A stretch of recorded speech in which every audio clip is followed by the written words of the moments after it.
खंड का विचार करते हुए हम लोगों ने प्रारंभ में अनुमान का विचार किया। बीच में जो 3 लिंग है,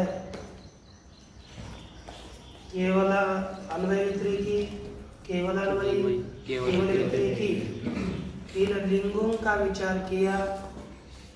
लिंगों के विचार के पश्चात हेत्वाभास का और सपक्ष, विपक्ष, पक्ष इनका विचार हुआ और हेत्वाभास का विचार प्रारंभ किया गया। हेत्वाभास ये वस्तुतः अनुमान खंड ये बहुत महत्व का है। न्याय का प्राण समझो अनुमान खंड। यह समझ में आया तो आपको बहुत से ग्रंथ समझ में सरलता से आते हैं। इसलिए अनुमान बहुत महत्व का है।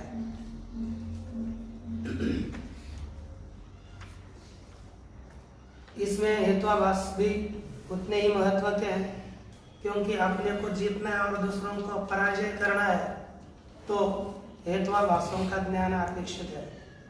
हेत्वाभास 5 बताए गए। सव्य विचार, विरुद्ध, सत्प्रतिपक्ष, असिद्ध, बाधित और बाधित। इस तरह 5 प्रकार के हेत्वाभास बताए गए हैं।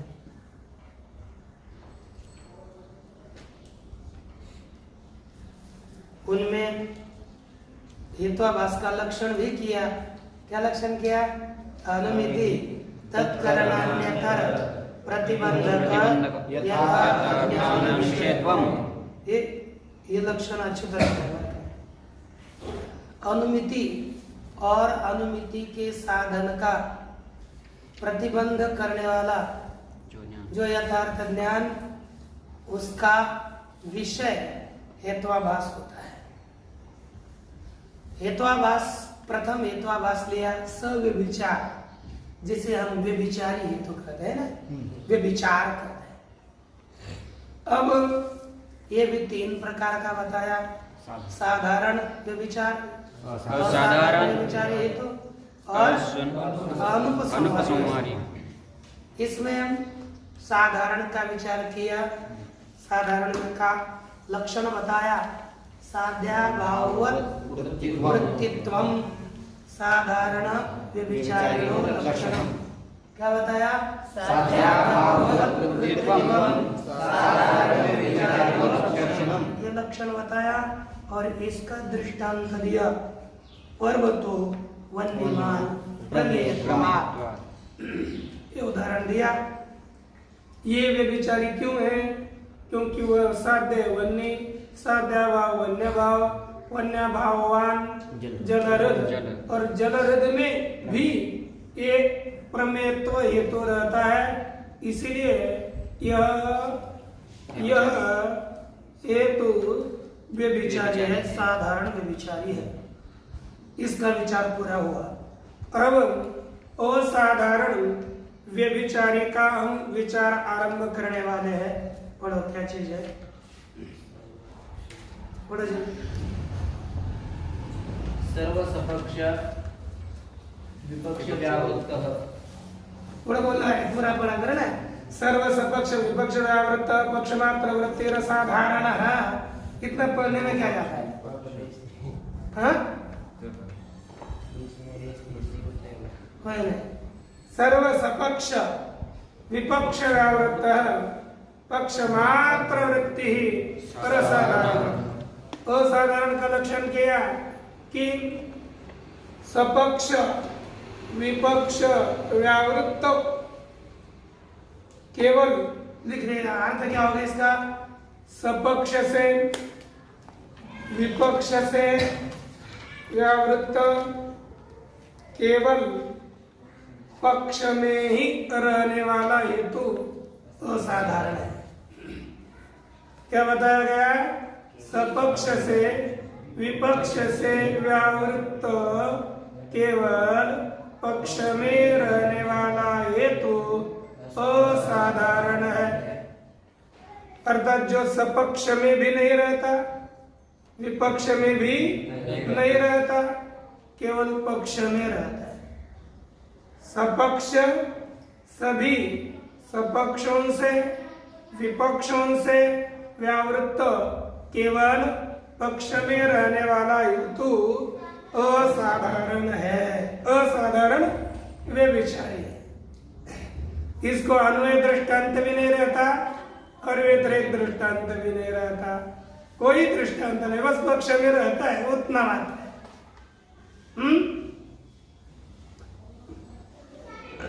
अच्छा, पक्ष में सपक्ष में विपक्ष में नहीं रहता, व्यतिरेक दृष्टांत तो हो ही जाएगा ना, अन्वय दृष्टांत नहीं मिलेगा।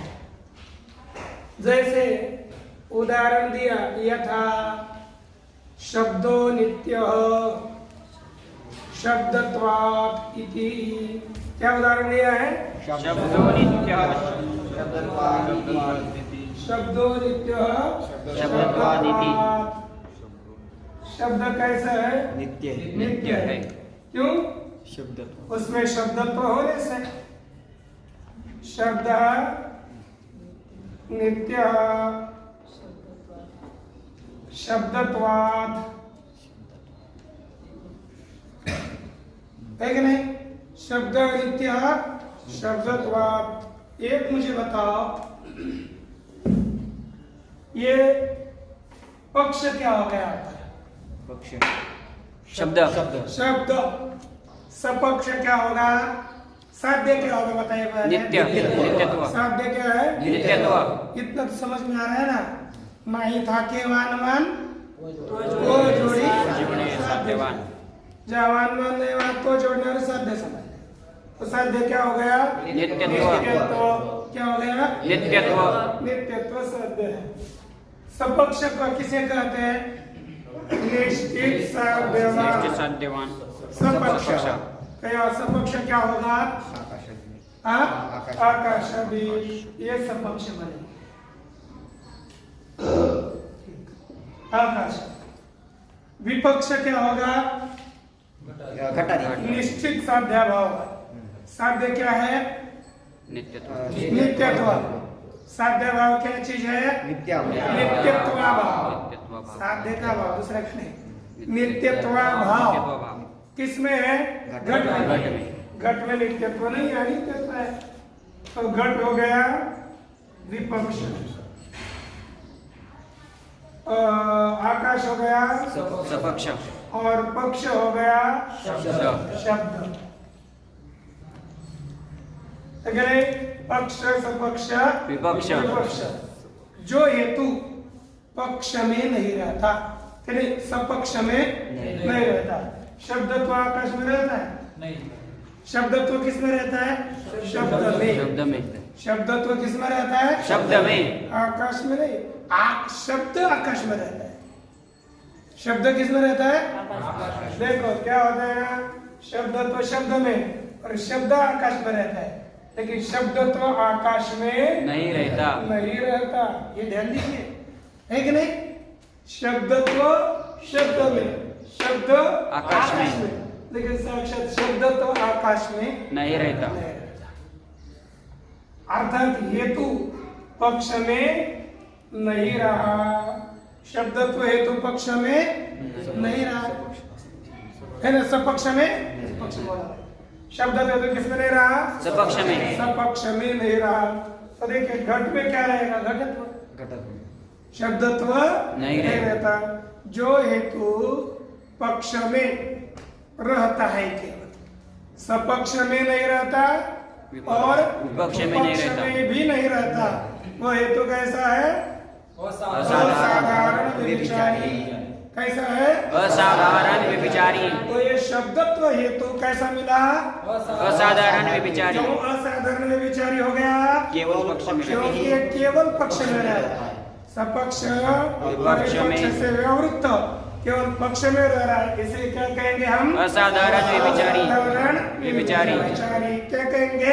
असाधारण व्यभिचारी। अच्छा, ये हो गया।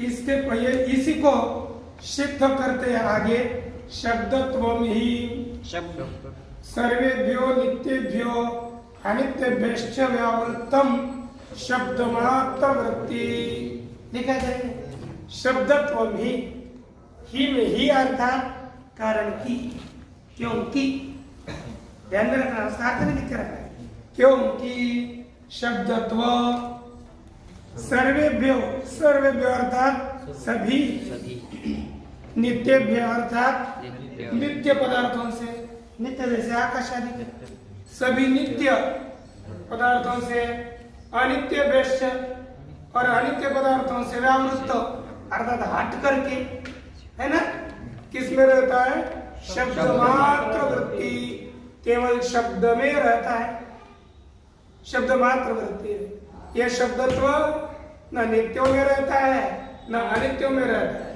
नित्य अनित्य इन दोनों से हटकर केवल शब्द मात्र में रह रहा है इसलिए ये शब्द तो हेतु कैसा हो गया असाधारण व्यभिचारी कैसा हो गया असाधारण व्यभिचारी व्यभिचारी हेतु है कि नहीं ये निर्णय हो गया तो अब इसका पदकृत्य देखिए केवल समास किया पहले सर्वे एष पक्षाः विपक्षाः तेभ्यः व्यावर्तते इति सर्व सपक्ष विपक्ष व्यावृत सामासिक शब्द है पहले कर्मधारय समास आप सीखेंगे ना फिर एक एक पता चलेगा अब आप पूछ सकते हो फिर यहाँ पर क्या समास हुआ है यहाँ पर क्या समास हुआ है आपको समझ में नहीं आया तो पूछ सकते हैं ना अभी तक तो आपका भिन्न थी लेकिन नहीं आया तो पूछना चाहिए तो देखिए यहाँ बताया सभी सपक्ष और विपक्ष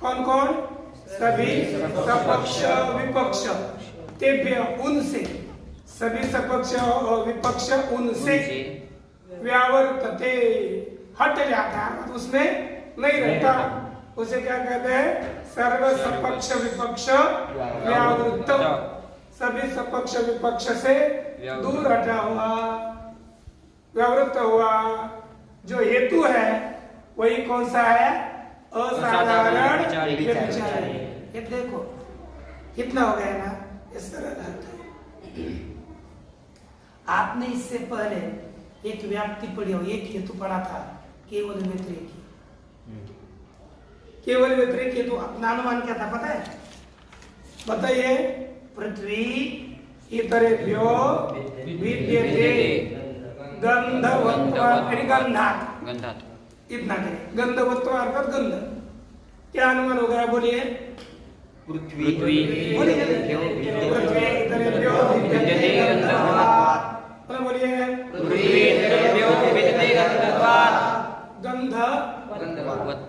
गंधात् किंवा गंधवत्वात् ये बोल गंधवत्व और गंध एक चीज है गंधत्व अलग है गंधत्व गंध में रहेगा पृथ्वी में नहीं रहेगा गंधवत्वात् अथवा गंधात्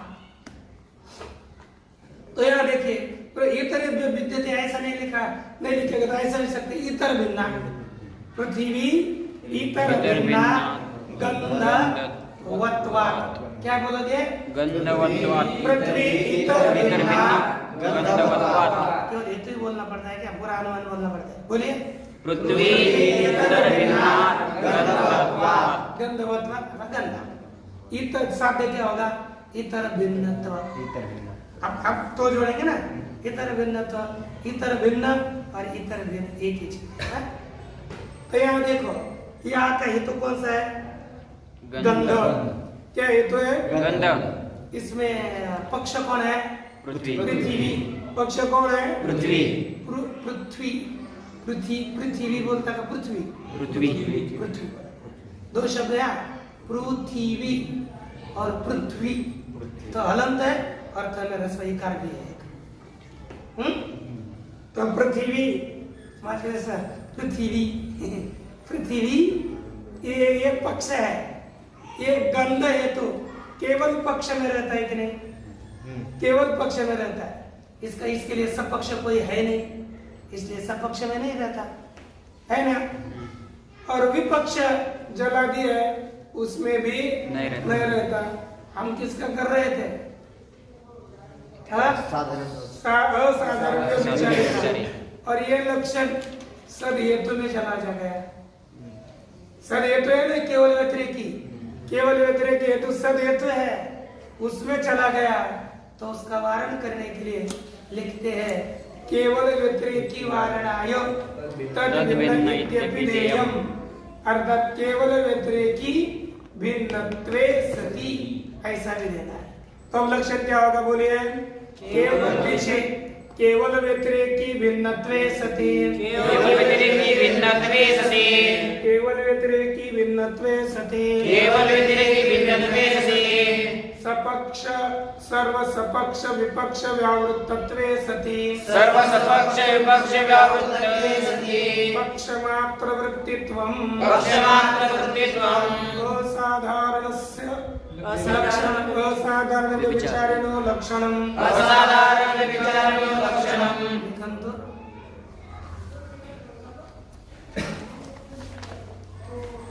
के पश्चात कौन सा व्यभिचारी है? बोलिए अनुपसंहारी व्यभिचारी। कौन सा है? अनुपसंहारी व्यभिचारी। अनुपसंहारी व्यभिचारी, ठीक ना? तो अब पुनः बोलिए अन्वय व्यतिरेक दृष्टांत रहितो अनुपसंहारी, अन्वय व्यतिरेक दृष्टांत रहितो अनुपसंहारी, अन्वय व्यतिरेक दृष्टांत रहितो अनुपसंहारी, अन्वय व्यतिरेक दृष्टांत रहितो अनुपसंहारी, अन्वय व्यतिरेक दृष्टांत रहितो अनुपसंहारी, अन्वय व्यतिरेक दृष्टांत रहितो अनुपसंहारी, अन्वय व्यतिरेक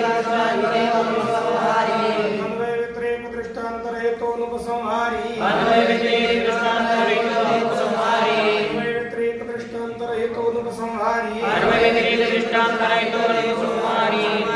अर्थ है इसका अन्वय व्यतिरेक दृष्टांत रहित हेतु अनुपसंहारी है। क्या है रे? अन्वय और बेटा अन्वय और व्यतिरेक दृष्टांत से रहित हेतु व्यभिचारी है। कौन सा? अनुपसंहारी। अनुपसंहारी व्यभिचारी है। अन्वय और व्यतिरेक दृष्टांत रहित हेतु अनुपसंहारी व्यभिचारी है। इसके लिए अन्वय दृष्टांत भी नहीं होता और व्यतिरेक दृष्टांत भी नहीं होता। उसे क्या कहेंगे?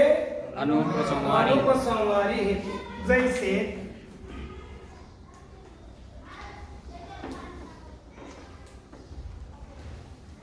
एक उदाहरण अपने लिए आया, यथा सर्वम अनित्यम प्रमेयत्वात्।